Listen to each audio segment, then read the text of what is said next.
day, another adventure na naman.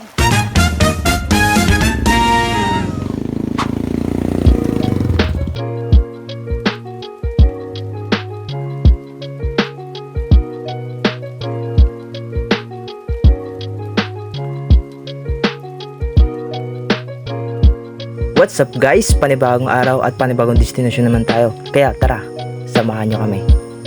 Ako nga pala si Joshua, kami ang bagong makakasama ni Don Pepe. At papasukin nga namin dito ang isang ilog, susuungin ang agos ng tubig.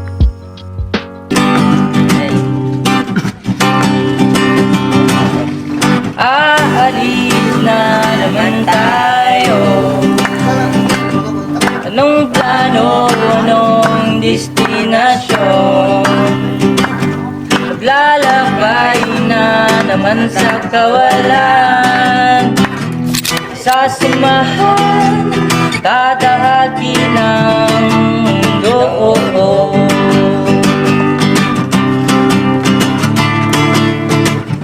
Walang bake, balat ko may masunog.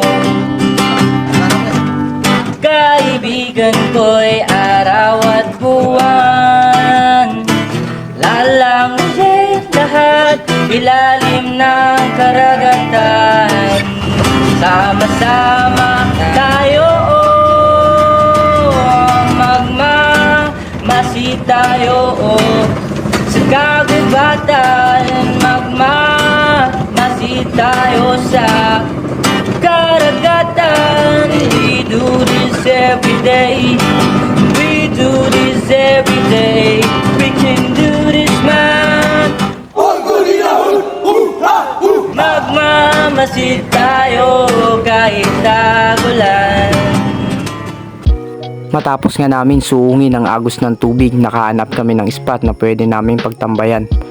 Dito nga inayos na ni Joshua yung camping chair, so inabayan ko na rin ng pagtimpla ng kape. Matapos ang ilang oras na pagkukwentuhan, sinabayan na namin ang pagligo sa ilog. Sino nga ba namang hindi mapapaligo sa ganito kalakas na agos at linis ng tubig?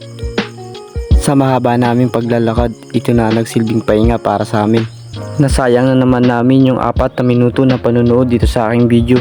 Shoutout nga pala sa mga soul reactor natin na palaging nakantabay, sumusubaybay sa bawat spot na pinupuntahan namin. Salamat na din sa dalawa na tong nakasama ko sa araw na to. Isang sulit na adventure na naman ang naranasan ko.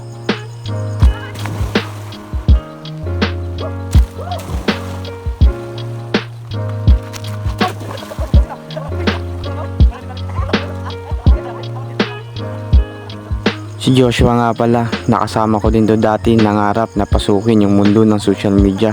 Nangarap na maging isang content creator. Sinubukan namin ito yung pumasok yung pandemic, kaso pansamantala lang namin tinigil dahil na din sa kulangan sa oras para gumawa ng mga content. Kaya lumipas yung mga panahon na nawala na sa isip namin dahil na busy na din sa mga kanya-kanya naming buhay. Mahusay ito sa larangan ng pag-edit sa video, kaya sa kanya ako humingi ng idea pagdating sa pag-edit. At dahil makakasama ko na naman siya sa mga gantong spot, matutuloy na kaya namin yung dating planong hindi na sa katuparan. Kaya guys, hinihingi ko yung malaking suporta nyo, at dahil ginagalingan nyo manood sa bawat adventure ko, mas lalo kong gagalingan at mas malayo pang mararating ng pag-adventure natin.